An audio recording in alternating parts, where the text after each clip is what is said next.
Ma'am, with all due respect, this deck is for active duty personnel only. Your visitor's pass doesn't grant you access to the command bridge of the fleet's flagship. The words, spoken by Lieutenant Commander Thorne, were laced with a saccharine condescension that barely masked their core of hardened steel. The small crowd of junior officers and bridge technicians, already tense from the high-stakes war game unfolding on the main holographic display, shifted uncomfortably. A few of the younger ensigns, eager to align themselves with Thorne's confident authority, let slip thin, nervous smirks. The woman in the plain gray coveralls did not react. She stood before a secondary tactical display, a pool of calm in the swirling vortex of simulated battle. Her hair, the color of seasoned ash, was pulled back in a severe, functional knot. There were no insignias on her collar, no markers of rank or station, nothing to suggest she was anything more than a civilian observer, a bureaucrat from Fleet Command sent to audit their performance. Her posture was relaxed, but attentive, her gaze fixed on the cascading streams of data that painted a grim picture of their fleet's engagement. She seemed to be listening not to Thorne's arrogant dismissal, but to the deeper rhythm of the simulated conflict, a silent conversation playing out in vectors and energy signatures. But when the ship's commander, Captain Eva Rostova, observing from her ready room, saw the woman's stance, the subtle, almost imperceptible shift of weight to the balls of her feet, a predator's balance, a forgotten memory sparked in her mind.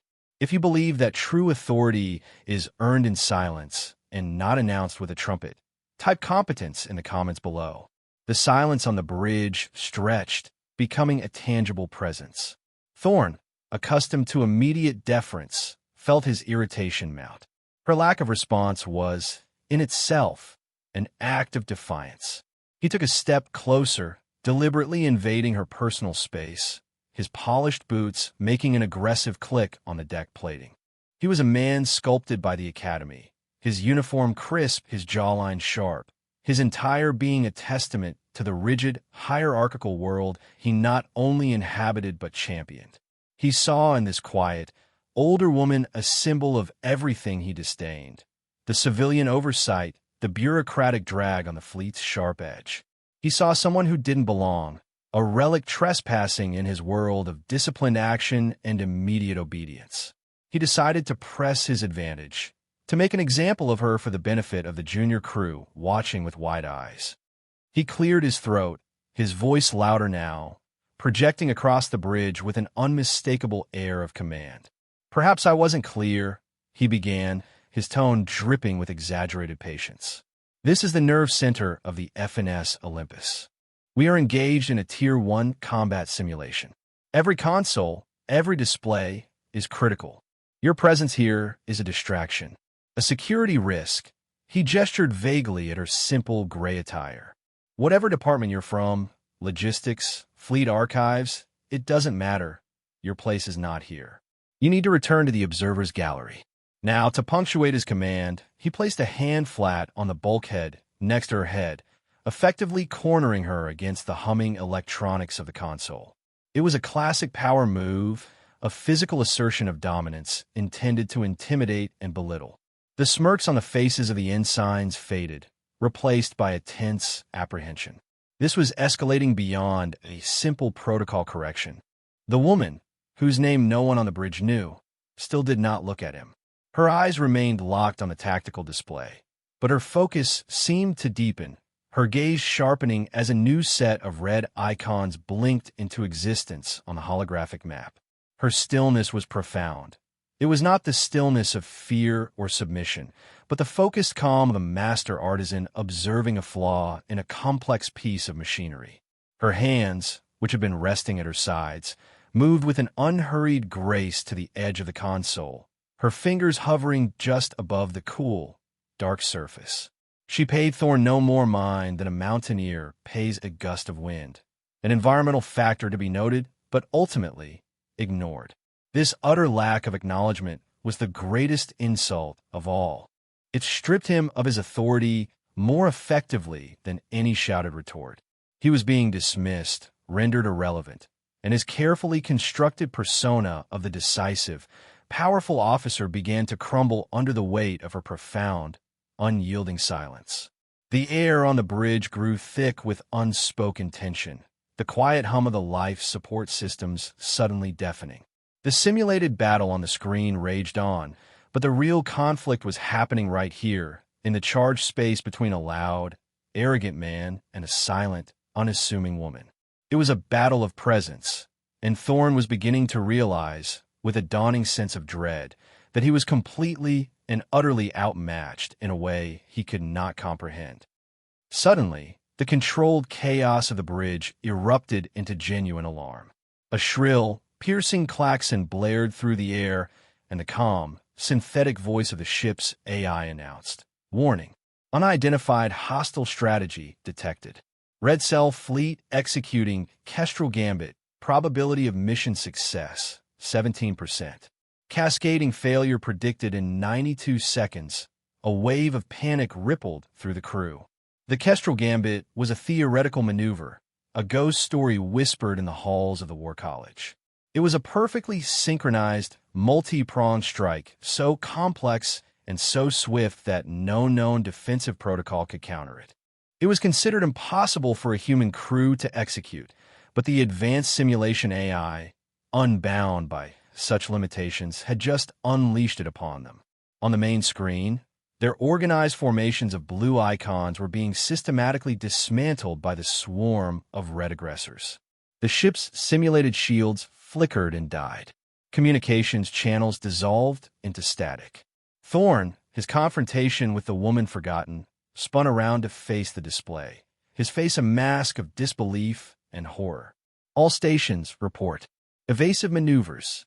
Deploy countermeasures now," he barked, his voice tight with desperation. But his commands were futile. The crew was reacting, but they were a step behind, their textbook responses utterly useless against the AI's flawless, lightning-fast assault.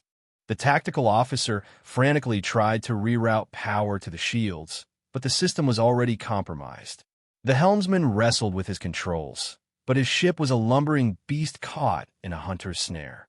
The carefully constructed confidence of the Olympus Bridge crew evaporated in an instant, replaced by the stark, cold reality of their impending defeat. The air crackled with shouted reports of system failures and catastrophic damage.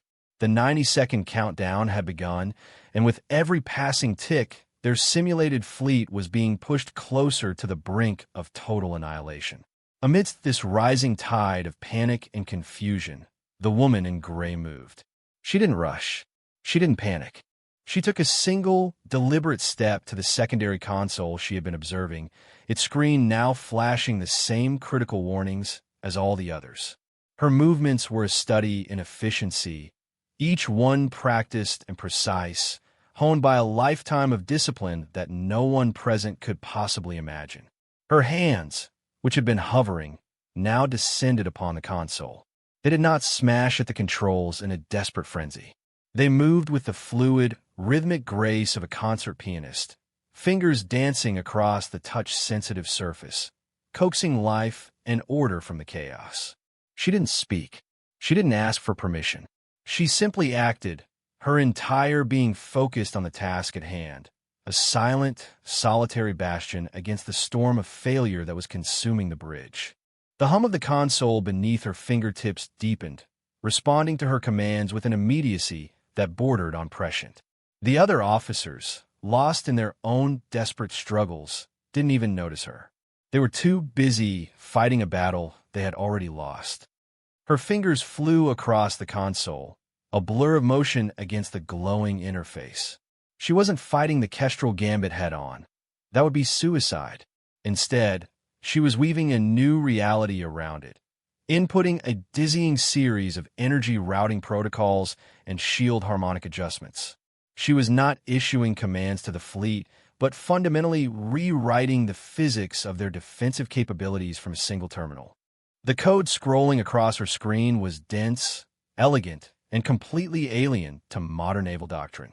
It was like watching a classicist compose a symphony in the middle of a rock concert. The raw power of the ship's systems began to bend to her will. Then she spoke. Her voice was not loud, but it cut through the din of the bridge with the clarity of a diamond. It was calm, authoritative, and held no trace of the panic that had infected everyone else. It was directed at the shell-shocked helmsman. "Execute subroutine Sarah Delta," she said, her tone leaving no room for question. "Resonate shield harmonics on a cascading frequency. Bring auxiliary power to the primary emitters." Now, the helmsman, jolted from his stupor by the sheer confidence in her voice, reacted on pure instinct. His training screamed at him to question the unorthodox command, but his gut told him to obey. His fingers flew across his own console, inputting the command string she had given him. For a heart-stopping second, nothing happened. Then, on the main holographic display, the universe shifted. The beleaguered blue icons of their fleet suddenly pulsed with a brilliant, shimmering energy. Their shields, which had been on the verge of collapse, reformed not as individual bubbles of defense, but as a single, interlocking web of incandescent power. The Red Cell fleet, moving in for the kill, slammed into this unforeseen barrier. The Kestrel Gambit, a strategy built on exploiting isolated weaknesses, was met with a unified, impenetrable wall. But it was more than a wall. It was a trap. The cascading frequencies she had ordered began to resonate with the enemy's own weapon systems, creating a feedback loop of catastrophic power.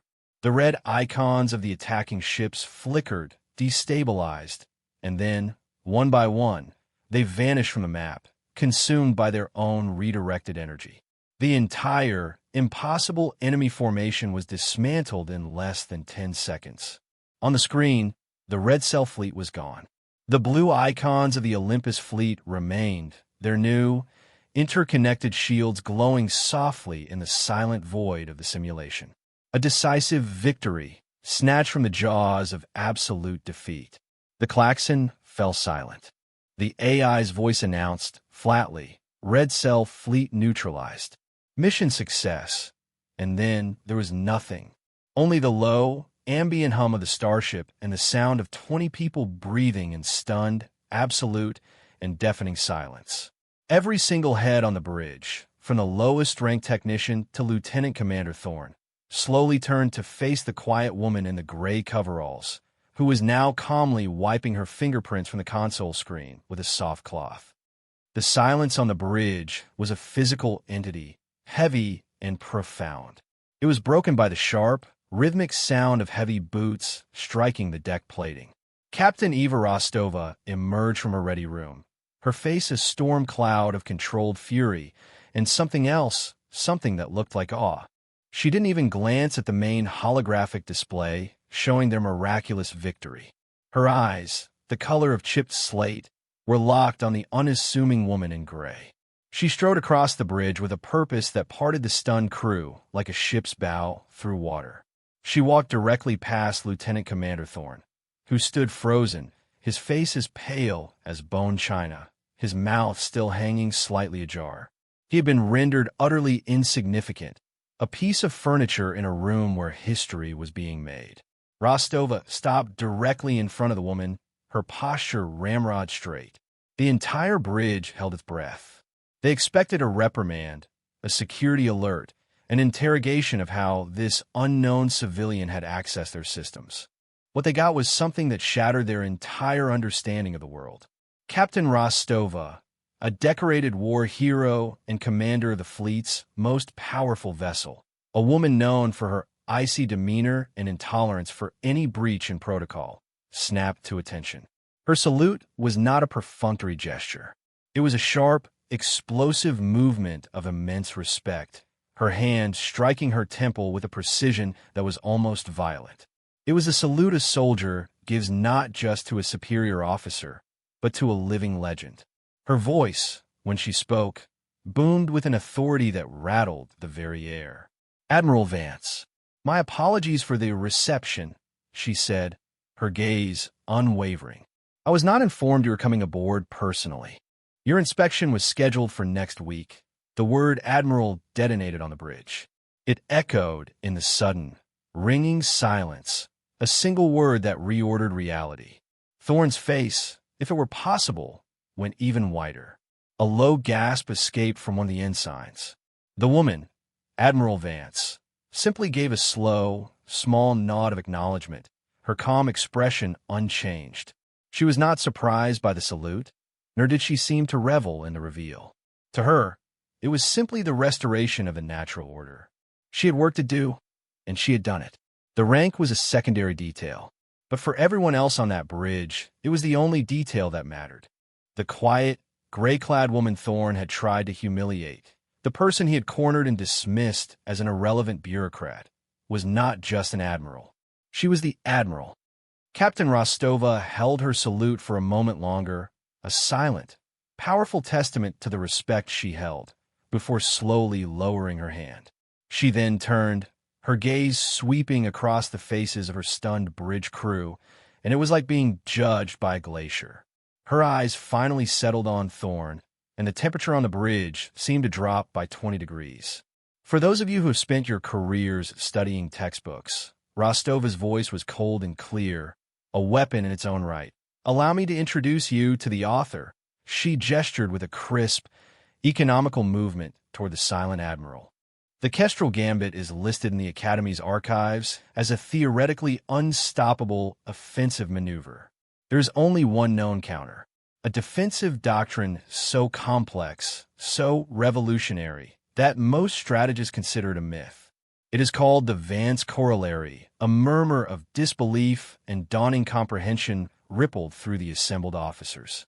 They all knew the name. The Vance Corollary was a legend, a piece of naval folklore taught as an example of strategic genius that bordered on precognition. It was a theoretical solution to a theoretical problem. 30 years ago, Rostova continued, her voice resonating with the weight of history.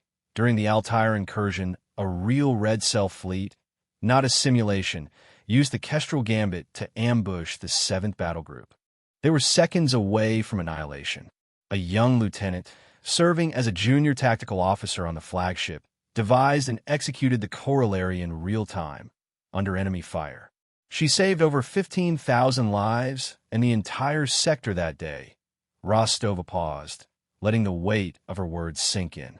That lieutenant's name was Alara Vance. She turned her head slightly, her eyes locking onto Thorne's. The maneuver you just witnessed was not a lucky guess. It was not a fluke. It was a memory, executed by the woman who invented it. The public humiliation was complete, but Rostova wasn't finished. Her final words were delivered with the clinical precision of a surgeon's scalpel. Lieutenant Commander Thorne, you stand on the bridge of a ship whose core design principles were outlined by Admiral Vance. You operate under a naval doctrine she fundamentally reshaped. You presume to lecture a living architect of this entire fleet on matters of protocol. You will report to my ready room at 1800 hours. You have a great deal to learn about the difference between authority and power. And you have a profound lesson to learn about respect for the quiet professionals who built the very world you have the privilege to inhabit. The story of what happened on the bridge of the FNS Olympus did not just spread, it detonated. It moved through the ship's corridors and mess halls like a plasma fire, passed and hushed, reverent whispers from the engineering decks to the fighter bays. Within hours, every soul aboard the flagship knew the tale of the Admiral in gray. The bridge recording was immediately classified at the highest level, but the truth, as it often does, found its own channels. It traveled on encrypted comm signals to other ships in the fleet, becoming an instant legend, a modern myth for a new generation of sailors. The term Vance Corollary was no longer a piece of obscure trivia. It became the most requested tactical simulation at the Academy overnight. Cadets and seasoned officers alike pored over the newly declassified elements of the Altair incursion, trying to comprehend the mind that could conceive of such a strategy under fire. The legend was not just about the tactical brilliance. It was about the humility, the quietness of it all. The image of the fleet's most senior strategist, dressed in simple coveralls, enduring the condescension of a junior officer without a word, only to save them all with a few silent keystrokes, was an infinitely more powerful lesson than any lecture on the chain of command. Lieutenant Commander Thorne, meanwhile, underwent a profound and public humbling. He emerged from Captain Rostova's ready room hours later, his face pale and drawn. There was no formal punishment placed on his record. Rostova understood that the public correction on the bridge was a far more potent and permanent lesson. Thorne was a changed man. The brittle arrogance that had defined him was gone, shattered and swept away. He was seen the next day in the ship's library, not barking orders or preening, but sitting in a dusty corner, poring over historical naval archives. He had requested a transfer to the Fleet Strategic Archives Division, a move most career track officers would consider a death sentence. For Thorne, it was a pilgrimage. He understood now that his failure was not merely a breach of etiquette, but a catastrophic failure of perception. He had looked at a mountain and seen only a stone. A week later, he submitted a formal, handwritten letter of apology to Admiral Vance. The Admiral was in the primary engine room when the message reached her, discussing thermal efficiency with a young engineering petty officer. She read Thorne's letter with its earnest and deeply remorseful words, then folded it carefully and placed it in her pocket. She looked at the courier and gave a simple, accepting nod before turning her attention back to the schematics. For her, the incident was over.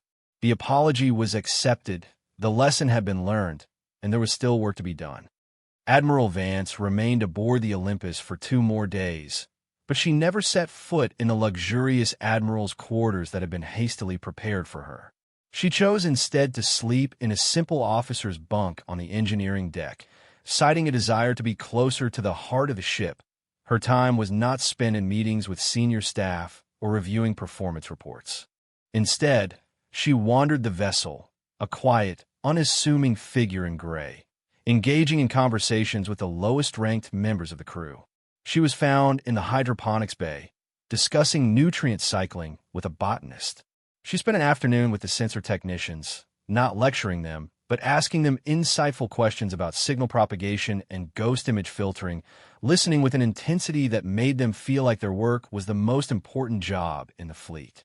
She shared a meal in the enlisted mess, sitting not at the officers' table, but with a group of newly assigned deckhands, asking about their homes and their reasons for joining the fleet. She wasn't collecting data, she was teaching. Her every action was a quiet lesson in her philosophy, that an organization's greatest strength lies not in its command structure, but in the competence and dedication of its most junior members. She taught them that every role mattered, that true leadership was not about giving orders, but about listening and enabling the expertise of others. The crew began to see her not as a fearsome admiral, but as a guardian of their institution's soul. Her presence was a calming, inspiring force. They began to understand that her silence was not a sign of aloofness, but a form of profound respect for the work being done around her. She didn't need to speak because she was observing, learning, and appreciating. On her final day, a small, informal ceremony took place on the bridge. A group of tactical officers and technicians had, on their own initiative, affixed a small, polished brass plaque to the secondary console she had used. Captain Rostova stood by, her approval a silent endorsement. The plaque was simple, its engraved letters stark and clear. It did not bear her name or rank. It simply read, "Silence is the crucible of competence." It was an unofficial monument, a testament to the lesson that had been burned into the ship's collective memory. As Admiral Vance prepared to depart, she visited the bridge one last time. She saw the plaque, read the words, and a rare, faint smile touched her lips. She ran her fingers over the cool metal, a silent communion with the crew she had inspired, before turning and walking away, leaving behind a legacy far more powerful than any official commendation. Months later, the FNS Olympus patrolled the contested border of the Cygnus Expanse. The memory of the Admiral's visit had solidified from a shocking event into a foundational piece of the ship's culture. The change was most palpable on the bridge. The atmosphere was still disciplined, but the rigid, fear-based hierarchy had been replaced by a quiet, collaborative professionalism. Junior officers were no longer afraid to voice observations, and senior officers, remembering Thorne's mistake, made a point to listen. Competence, not rank, had become the most valued currency. During a tense standoff with a flotilla of unregistered vessels, a young ensign at the sensor station noticed a subtle energy fluctuation in the opposing ship's drive signatures, a pattern almost identical to one Admiral Vance had quizzed her about months earlier. Instead of staying silent, she quietly reported her observation directly to Captain Rostova. Rostova listened intently, recognized the potential threat, a prelude to a coordinated FTL jump behind their lines, and adjusted their posture accordingly, defusing the situation before it could escalate. Afterward, Rostova approached the ensign station. "Good work, ensign," she said, her voice clear enough for the whole bridge to hear. "Admiral Vance would be impressed with your attention to detail." It was the highest praise she could give, a direct acknowledgement that the Admiral's legacy was alive and well, actively protecting the ship. The story of that day on the bridge became an official part of the curriculum at the Naval Academy. It was taught in ethics classes, in leadership seminars, and in advanced tactical strategy courses. The tale of the Admiral in Gray served as the ultimate parable about the dangers of assumption and the virtue of quiet professionalism. It was used to teach new cadets that the true measure of a person was not the insignia on their collar or the volume of their voice, but the depth of their knowledge and the steadiness of their hands under pressure. The legend of the unassuming woman who had saved the flagship with a whisper and a few keystrokes became institutional folklore, woven into the very DNA of the fleet. It reminded every officer, from the newest cadet to the most seasoned captain, that a legend might be standing right next to them, dressed in simple gray, waiting silently for the moment they were needed most. The institution was stronger, wiser, and more humble because of her. The truest legacy is not a statue in a courtyard or a name on a building. It is not found in dusty history books or official commendations. True legacy is a standard of behavior that is passed down, a way of thinking that is absorbed and replicated long after its originator is gone. Admiral Alara Vance understood this better than anyone. Her contribution to the fleet was not just a brilliant tactical maneuver or a series of advanced ship designs. Her greatest gift was a cultural shift, a quiet revolution of the spirit. She taught an entire generation of officers that strength does not need to shout, that confidence does not require arrogance. That respect is a currency earned through demonstrated competence, not demanded by virtue of rank. Her story reminded them that the loudest voice in the room is often the one with the least to say, a frantic attempt to mask insecurity with volume. True authority, she proved, is silent. It is calm. It is the unwavering focus in the eye of a storm, the steady hand that guides a ship through chaos, the quiet voice that speaks with absolute clarity when all others are lost in the noise. The tale of her day on the Olympus became a self-perpetuating lesson. Every time a senior officer took a moment to listen to a junior crew member, every time an assumption was questioned in favor of observation, every time a task was completed with quiet, methodical precision, her legacy was being honored and advanced. She had forged a new ideal, the quiet professional, the individual whose worth was so self-evident that it required no announcement. They are the bedrock of any great endeavor, the silent architects of victory who seek no credit, only the successful completion of the mission. The universe is not moved by the bombastic and the loud. It is shaped by the steady, the disciplined, and the competent who labor in silence, their actions speaking with a power that words can never hope to match. This is the enduring truth she left behind. Your character is not defined by what you say when everyone is watching, but by what you do when no one is. For more stories where quiet competence triumphs over ignorant arrogance, and where true strength defines their worth, subscribe to Unknown Heroine Stories.